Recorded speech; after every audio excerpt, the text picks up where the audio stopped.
tanda kutip, kemampuan asing untuk mengambil sumber daya kita, tapi untuk di dalam negeri sendiri kita hanya tidak terlalu kuat untuk mendapatkan nilai tambahnya. Ini yang mungkin kita akan terus. Dan pohon industri tadi sudah disinggung oleh Pak Dirjen Minerba, kami terus berupaya dari sisi stainless steel. Jadi kalau baja itu ada dua, baja karbon dan baja stainless steel. Stainless steel tadi bisa dipakai oleh ferronikel tadi, NPI dan sebagainya. Itu kita sudah menghasilkan hot roll coil dan CRC coil, itu juga untuk otomotif dan sebagainya juga masuk, dan kita cukup tinggi juga produksinya hampir 4 juta. Itu juga nanti kita juga menghasilkan ekspor devisa, itu yang mungkin nanti bisa dilihat secara performan ekonominya. Jadi pemerintah juga bersungguh-sungguh untuk melakukan penguatan ekspor, karena beberapa komoditas itu di dalam bidang logam juga banyak impornya. Jadi mungkin kalau dilihat dari performan kita masih surplus 2,7 miliar US dollar. Ini secara balancing antara baja karbon dan baja stainless steel. Ini secara performan ekonomi secara keseluruhan.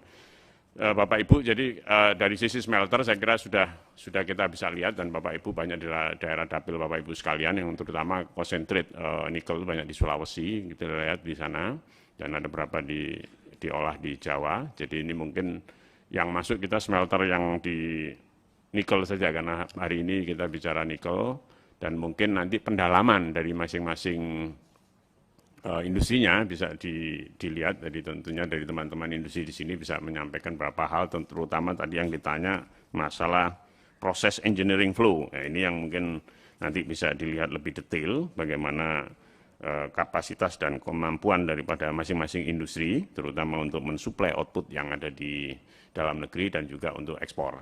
Dan untuk pyrometalurgi yang saya sampaikan tadi ini sudah cukup banyak, dan nanti ini juga akan memenuhi yang tadi untuk hilirisasi yang di dalam pohon industri tadi, HRC, CRC, dan juga mungkin billet, slab ada di situ. Itu nanti untuk masuk ke hilir lagi. Nah, tentunya pasar ini juga harus diciptakan, dan tentunya di dalam negeri juga ada kebutuhan untuk itu. Ini yang mungkin secara engineering juga memang terus kita lakukan business matching yang tadi disampaikan, karena banyak spek-spek tertentu itu secara skala ekonomi belum bisa memenuhi. Jadi mungkin industri juga berpikir untuk bisa sustain, dia lakukan langkah ekspor. Tapi di dalam negeri kebutuhannya kecil, tapi itu juga perlu untuk kita lakukan dan kita dorong terus, terutama untuk industri-industri yang nirkarat seperti panci, household, itu juga kita lakukan pendekatan supaya mereka membuat spek yang dibutuhkan di dalam negeri, dan ini juga sudah dilakukan. Terakhir mungkin yang hidrometalurgi ini masa depan, artinya memang kita mau masuk ke carbon emission 2060, jadi kalau electric vehicle itu memang masuk karbon, dan nanti tentunya dari hulunya. Jadi kalau kita masuk clean energy tidak hanya diandalkan oleh electric vehicle, tapi justru hulunya. Jadi coal karbon, jadi listriknya itu juga dari hulunya juga harus di-clean-kan juga, renewable energy.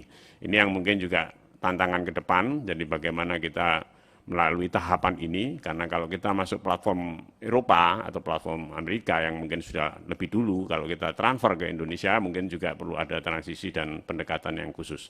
Atau mungkin pilot project di setiap coal yang batu bara itu bisa dilakukan renewable energy untuk mensubstitusi daripada coal atau yang fosil, itu bisa dilakukan secara bertahap. Jadi itu nanti akan mendukung dari clean energy yang tadi, material baterai daripada hidro itu bisa disuplai dari nikel-nikel tadi. Jadi motor listrik sudah kita siapkan, sudah ada pembangunan, tentunya ini nanti akan kita siapkan termasuk untuk charging stationnya.